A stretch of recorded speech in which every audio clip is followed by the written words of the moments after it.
You know the drill. Every year, we get that spark. We decide this is the year we're gonna fix things, get in shape, save more money, be more disciplined, and yet, how come those big plans so often just fizzle out by February?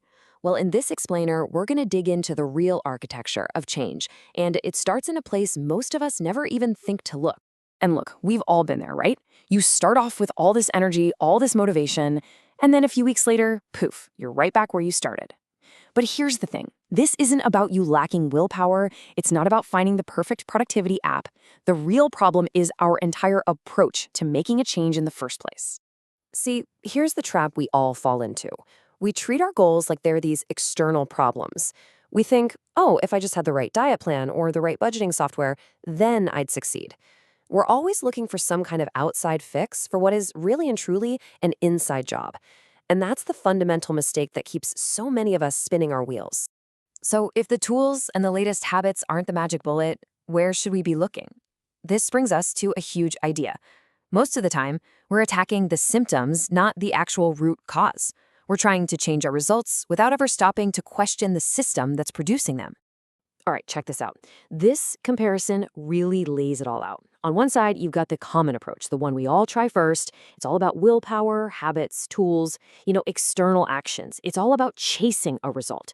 But the deeper approach, the one that actually works long-term, that focuses on something completely different. Your identity, that voice inside your head, and the core beliefs that are running the show every single day. Think of it like this. Your mind has a kind of mental mold. Now, it's not magic, but your deep down patterns of thought, they literally create the shape of your life. They influence what you even bother to try, what you're willing to put up with, and the stuff you do on autopilot. And just like compound interest in a bank account, these thought patterns compound over time, for better or for worse. Your life today is pretty much just a reflection of your long-term thinking. To make this a little less abstract, let's use a really powerful metaphor that gets right to the heart of it. Let's think of your mind as a garden. And this quote just nails it, doesn't it? If the soil of your mind, your internal dialogue, is constantly being seeded with thoughts of doubt or scarcity or I can't, then you can't be surprised when that's what sprouts up. You could have the fanciest gardening tools on the planet, but if you're planting thistle seeds, you are never, ever gonna harvest strawberries. The harvest is always determined by the seed. So this is a really good time to pause and ask yourself this. Seriously, what are the dominant thoughts growing in your mind? Is it that story you tell yourself that you're just not a morning person or that you'll never be good with money? These aren't just little throwaway thoughts. They are the seeds that are quietly shaping your decisions and, ultimately, your entire reality. Okay, so we get the problem. A lot of us are planting the wrong seeds. The obvious next question is, how do we start cultivating a better, more productive internal garden? This is where we make the leap from just wishing for a different life to actively being a different person. Now, here is a massive and kind of counterintuitive idea. Most of us think, okay, I'll feel confident after I succeed. We wait for proof before we'll believe in ourselves. But real, lasting change works exactly the other way around. You don't wait for confidence. You build it through your actions. You start acting as if you are already the person you want to become, and your identity, your confidence actually follows that lead. And a huge part of this shift comes down to something as simple as the language we use with ourselves. That inner narrator can either be a locked door, shutting down all possibilities, or it can be an open invitation for growth. It sounds like a tiny little thing, but as you're about to see, the difference is absolutely massive. Okay, take this example. It's perfect. When you say, I'm bad with money, what have you just done? You've created a fixed identity. It's a verdict. The door slams shut. And here's the crazy part.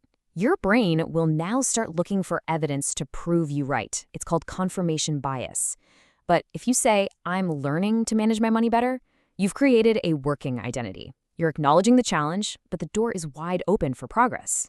You've shifted from a verdict to a process, and that changes everything. This brings us to our final section, and it really ties this all together.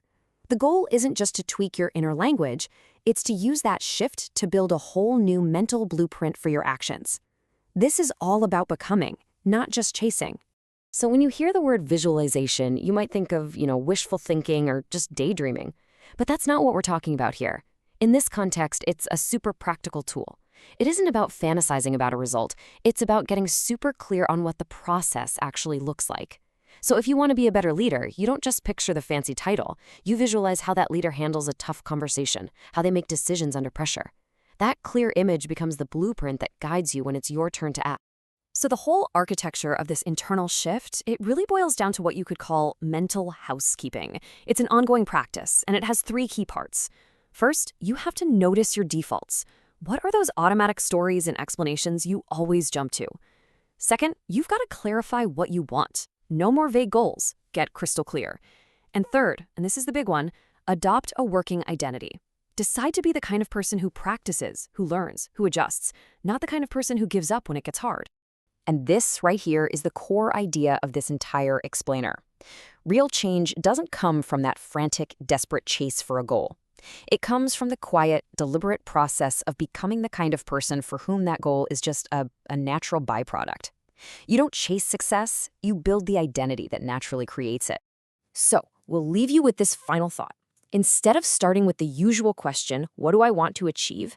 Try asking a much more powerful one. Who do I need to become? Because once you have the answer to that question, the how starts to take care of itself. Thanks for joining us.